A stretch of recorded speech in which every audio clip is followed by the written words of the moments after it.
I'm joined by Gabriel Mumbray, who's joined me to chat about his musical career. Gabriel, welcome to Totally. Hello. Would you like to introduce yourself?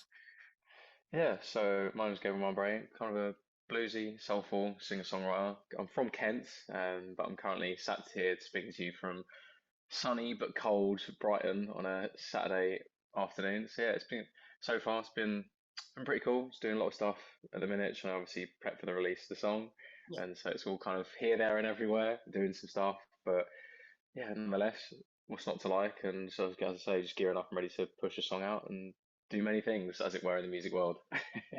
Well, I'm happy to have you on Totally Music. So what got you into music?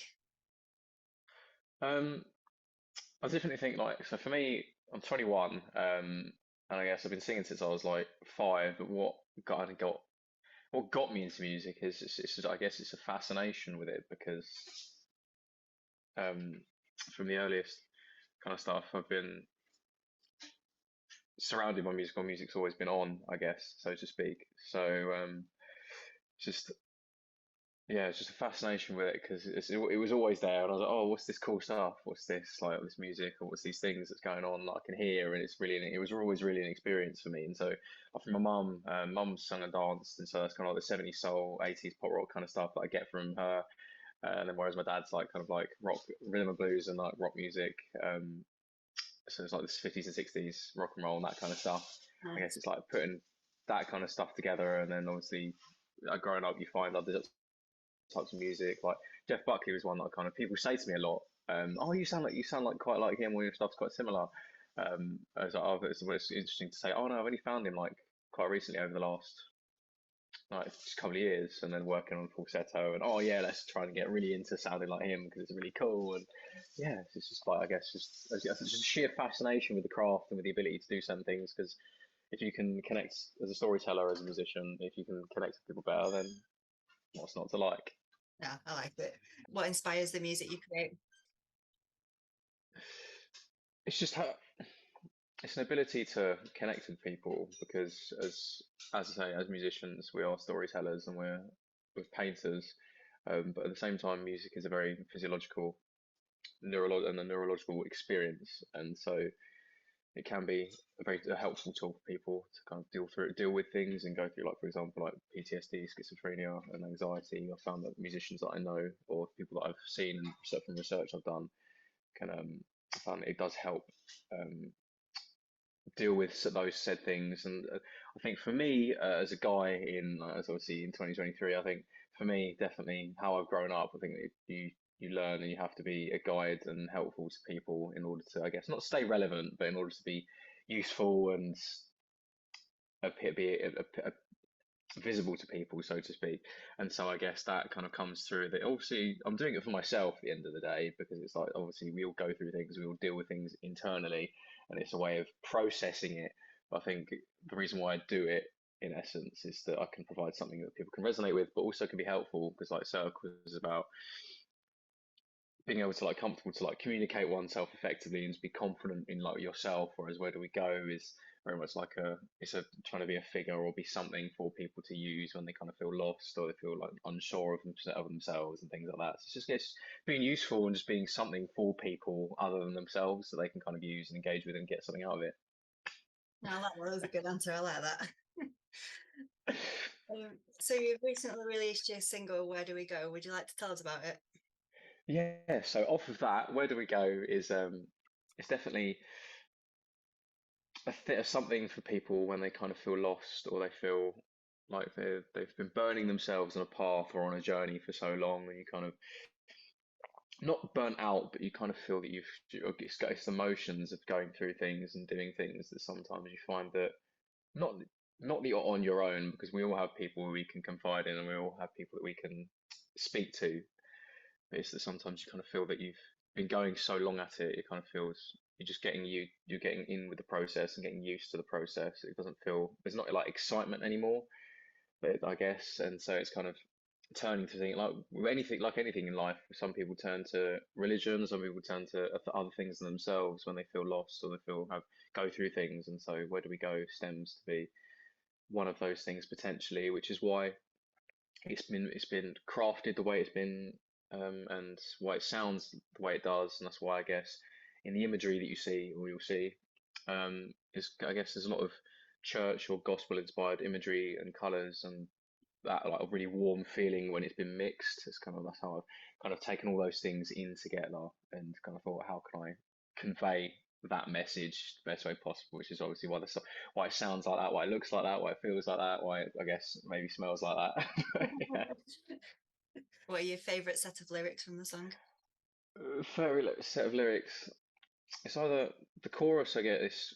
It's very interesting because the way it was put together. I have to It's very crazy. I have to like always feel I have to like pull the lyrics up because I can't remember off the top of my head when I'm just talking about them. I was always like, what's going on?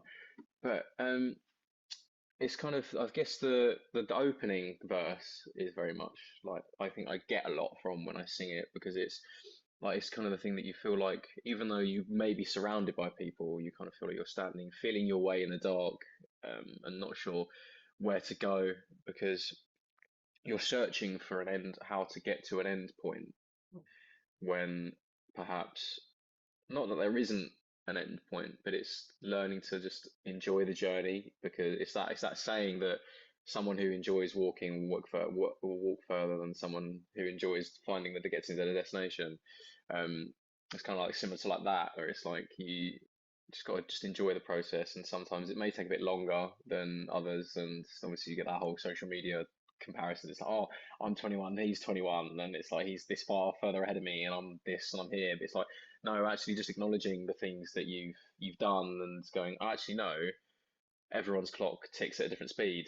And so whilst I might not have 10,000 followers and be playing X amount of gigs every week and whatever. Well, I've actually, no, it's not, no, I've actually had the opportunity to play Ronnie Scott's and I've done a lot of stuff in London and blues stuff and like doing stuff as a producer and engineer. Whereas they're all different. And so although some person like you might have a friend that's gone, oh, I really wish like, oh, they would do some cool stuff. I really want to be them with there. And but no, you're obviously here. We're here doing this, and we're both very good at what we do, evidently. So it's like you just got to get on with it and keep going at it because eventually it will get somewhere. You just got to pray and hope that you keep going and you're still there 5 years down the line. What memories would you take away from the creation of the song? Definitely putting six people together in a room to kind of produce like a miniature choir because it's now the song's been very much has been kind of a long process because it started off as like a retro soul like bluesy kind of like two chord track. It was gonna be like the same kind of structure the whole way through and you just kind of a conversation of like different instruments coming in and out of the song. um, but yeah, it's definitely putting six people together in a room in South Lanes, and recording like basically just in a circle around one mic and come together. And when listening to that back, once we'd had like the whole, because at that point the whole track was pretty much done. All I had to do, had scratch vocals um, recorded as kind of a guide track for all the other backing vocals in the choir, and kind of listening to that back just as like a piece, just like instrumental with backing vocals. It was just like you sat there in the studio, it's just like, oh my god, like it's just like kind of like validates what you're doing, or kind of like it was kind of it flicked a switch in my mind that I was like, yeah, this is what I wanted, and this is really cool to kind of like live that, see it to completion. And obviously, cut that comes with like it's all fun and games trying to schedule people, and so it's definitely a kind of a whole. It was all a bit of a mess. It was like the last 4 hours over 3 days. It's kind of the last 4 or 5 hours of 3 days.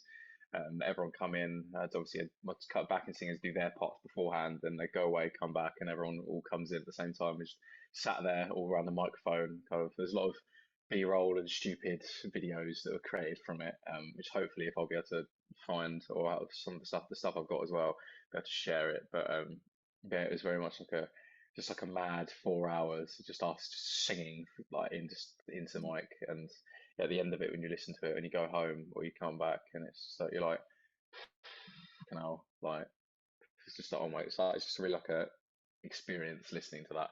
And it's obviously it's been chopped and changed and in the mix and the master kind of ducked it, and it's not as intense as it could have been. But I was kind of like we wanted to do that because it helps achieve the idea and create space for other things that are in the track. So because obviously everything is a balancing act in music, and so yeah, that was definitely being in the room. That was definitely my favorite kind of thing taking away from it. So you kind of touched on this a little bit before, but how did you come up with the artwork for the song? The artwork now, yeah, it's very much kind of like an interesting thing because I genuinely had like no idea what I wanted the song to look like. And those kind of I wanted to I was because I've done a lot of the content I've shot like the promo and other just footage has been down on Brighton Beach or down on Old Steam by the Fountain that they've got. So I'd shot that and I was kind of thinking, what can I do for the cover art that is kind of is in line with that? And because I was thinking when I had two separate I was really like two separate ideas. I was like beach and then but also there's like a contemplative kind of aspect to it because obviously it's which is why I guess I chose a church. It would have could have been looking out onto the beach, which I have shot some photos of me just on Brighton Beach with the pier or with the old burned pier the pier that was burned down, just looking out into onto the ocean. Yeah. But I was kind of thinking that being in the church would be a lot better because you can the way we shot it. There's two different versions that we've got. There's a really zoomed out version, and then there's a really zoomed in version, which is what the cover art is. And we did that because it's kind of it wanted to feel as though the photo or the angle that it's shot at is kind of encroaching onto you because it's kind of that feeling small and not knowing where to go, not feeling sure of yourself and what to do. And obviously a church as a signifier because obviously it's that religion and that kind of fatherly figure of selves that you would look to, or even a motherly figure, so to speak. Um, but it's yeah, it's kind of which is why it's shot like zoomed in to kind of feel really, really small in a big place, and which is why we did the zoomed out photo as well, because it kind of puts a scale on you. It's like you really like you feel you're sat there at the where I'm stood, and it's like you're sat there like this, and it's like really, really small in a big place. Even though when you come away from it, you're like, well, no, obviously it's we are who we are, and so yeah, it's kind of just conveying that in different ways and shapes and forms. And so we've got there's some other photos and some other shots that we've done. The Josh photographer was like, "That'd be cool, let's do that." But yeah, that kind of was like I'd come away. I was I wanted this, and so we tried it for quite some time, and I think we kind of sculpted it just with through many attempts and just reviewing the footages on his camera as you don't going, oh no, do this, could stand that way, look that way, look the, yeah. So he's definitely had a couple of outfits with me. So it's kind of like different trying different things and what looks the best. Because it's like, oh, do I want to look like this? Like jeans, boots, and a jumper, and like obviously this is the main aspect of it, or in a suit, which is what you see me in the cover art. Yes, I'm looking forward to seeing it. So, what have you learned from the creation of the song that will help you out in the future?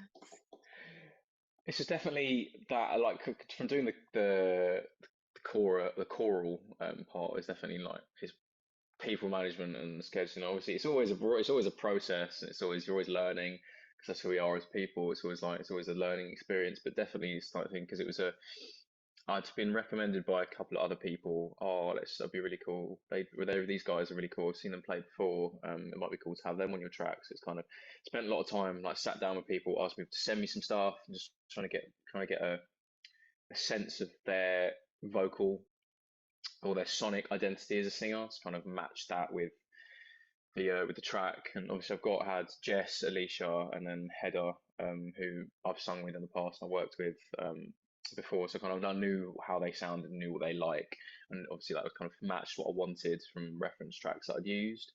It was kind of also I did have a couple of other people. Yeah, there's Matt, my keys player, is on there, kind of slightly in the background, and they've got some couple of other people on there, and so it's kind of yeah, it's definitely like a kind of sit there and you listening to their stuff, and it's like, oh, do I want to do this, and do I want to, how am I going to do this? It's very much like it was very much a stringent kind of process, which although I kind of like to get bogged down in the details, you kind of get a bit too obsessed with it. It's kind of just learning to remove myself from the situation and go, no, actually, if I've got these five people or six people plus myself, these guys are cool. I know what they like and things. It's like, although these other people are saying, no, use these guys. It's like, no, I've got these people I know and I trust. And so I'm going to stick with that. I'm going to trust my gut instinct because at Yeah, the end of the day, definitely. you know what's best for you. Yeah, definitely. So if you could perform the song anywhere in the world, where would it be and why? Um, such a, it definitely have to be in some form of, it'd either be at the Royal Albert Hall, surely, the fact of like I guess it would be places like massive halls or large like churches or cathedrals, like Rochester Cathedral, some that I've performed in back home in Gravesend in Kent. Yeah. And I've performed it multiple times, and the Sonics in there are absolutely like immense. It's the same thing like Canterbury Cathedral, things like that. They're really lovely places. They're really cool places like to be, and so I think like places like that, um, I think would be really cool because although they might sound absolutely like insane, you could also there's some the ability to obviously when you record it go, oh my god, like this looks really, really cool. Same thing like the Royal Albert Hall. If I was to sing it just like acoustically, just like not plugged in, I think like with a guitar and just my voice, I think. I mean, I know I'm relatively loud. I probably wouldn't be able to fill the space, but just to be in the space and sit and feel it come back to you from singing it out into the room. Kind of be, it's like I've always something I always kind of my ears prick up. Like going to St Mary's Church in Kemp Town to shoot when I did obviously the photos. I took my guitar and some other stuff and we recorded some couple of takes of like verses or a chorus. It was like just that even like you listen, it was crazy, and even listening on your phone, just like not even on headphones or earphones, just listening, sitting with your phone in your hand. It's just like, oh my god, it's like just crazy how amount of like reverb and the acoustics and the sonics in space.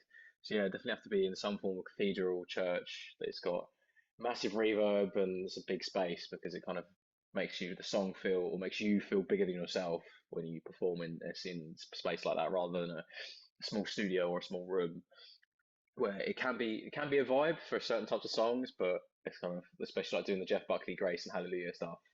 Where do we go? Kind of fits that bill, and so it's kind of like in those big spaces with long dragged out reverbs that make you feel bigger than self, and it's like life. You feel bigger than life because you feel really like there's a power to it Yeah. being in those spaces.